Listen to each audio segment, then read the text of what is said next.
Letting bygones be bygones was a means of escaping the insults. Egyptian media perfected personal attacks on His Majesty. But the euphoria of the reconciliation and path to war was soon transformed into weeping, which has continued to this day. A frenzied Arab world waited for the outbreak of war.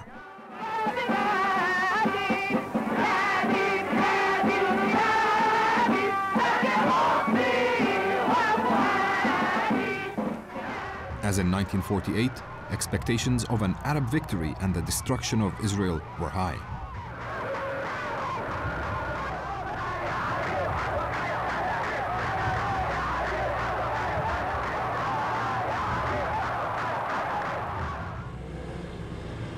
The reality proved very different.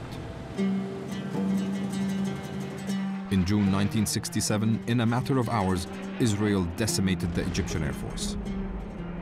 Israeli ground troops seized the Sinai Peninsula, overran Syria's Golan Heights, and occupied East Jerusalem, the West Bank, and Gaza. The Arab world was shocked and stunned. The Arabs lost what remained of Palestine, and even more Palestinians were forced to flee their homeland. Fatah felt vindicated. The Arab states had yet again proved incapable of defeating Israel. With the Arab regimes in disarray, the path now lay open for the Palestinians to fight for themselves. كانت مؤثرة جدا، ولكن كانت حافز كبير إنه لابد من التعويض. The defeat in 1967 was very painful, but at the same time, it was a great incentive for us to work harder and achieve something. After the war, I used to make my way from the Lebanese border to Syria onto Jordan. I was never questioned. My car was full of weapons. The Arab armies were defeated, broken. We used to go to the Golan to gather weapons left by the retreating Syrians. There was a state of utter destruction, in which the Palestinians, whose cause it was, rose and took action. Arafat, traveling incognito, made his way into the occupied West Bank in an effort to organize resistance. But the Israelis were close on his heels. كان عندنا مش أقل من 500-600 فدائي بالضفة الغربية. We had at least 500 to 600 members in the West Bank. In about 15 days, Israeli Defense Minister Dayan managed to capture about 300 of them, and everything fell apart. I remember Arafat being in the West Bank at the time, traveling under assumed names and having to escape.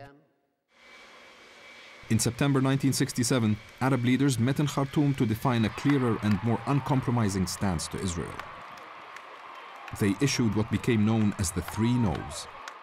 No peace with Israel, no negotiations with Israel, and no recognition of Israel. Chastened by the 1967 defeat, President Nasser made a political U-turn and embraced Fatah. ومنا من كان ناصريا وأصبح قال فيش هناك حزب ناصر. قلت يا سيادة الرئيس أنا ناصر. A group of us in Fatah went to Egypt, and we finally met with Nasser.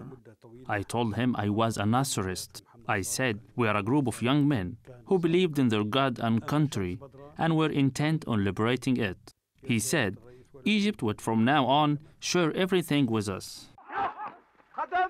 Egypt began providing training and support for Fatah's guerrillas on the condition that operations not be mounted from Egyptian territory.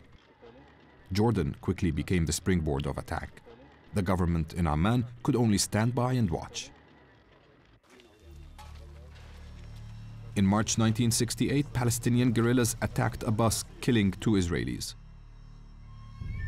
Defense Minister Moshe Dayan vowed to teach the Palestinians a lesson. The target was the Jordanian village of Karame in the Jordan Valley, which had become a Fatah stronghold. Some 15,000 Israeli troops were mobilized and took part in the attack. The Palestinian defenders put up a stiff resistance. Jordanian army and artillery support proved crucial, inflicting heavy casualties on the invading Israelis.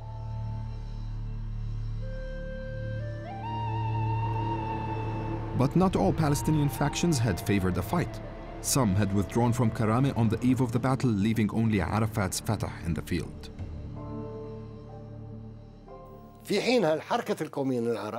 The Arab nationalist movement believed it was a mistake for a guerrilla force to face the enemy head-on, and therefore withdrew its fighters from Karame. But Arafat took into account the popular reaction to such a confrontation and the support the Fidayeen would gain in its aftermath. قلت لهم شيء.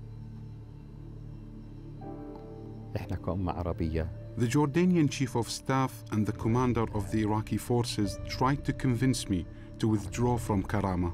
خلينا نصمد فيها. وخلينا نستشهد فيها.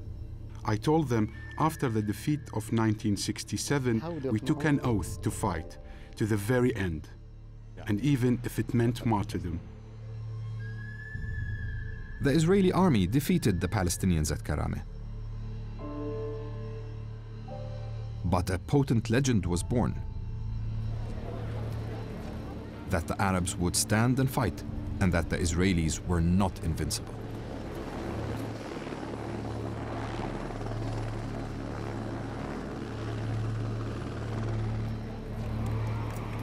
Karame proved a tremendous boost to Arafat's Fatah movement.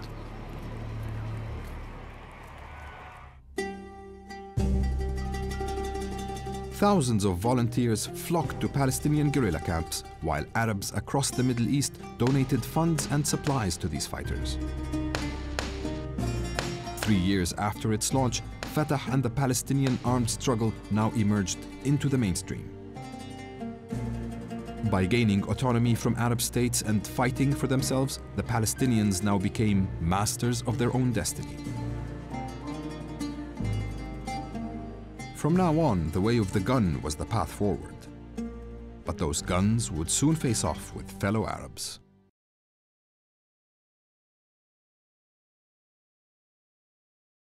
A history of guerrilla warfare. A place on the global stage. The PLO gaining strength. Their revolutionary zeal knowing no bounds. But did a series of violent acts by their splinter groups damage the Palestinian cause, or ensure its survival? Chronicling the turbulent story of the struggle for a Palestinian homeland. PLO, History of a Revolution, at this time on AlJazeera. Business Latest is brought to you by Catalum, the most efficient and environmentally friendly aluminium smelter.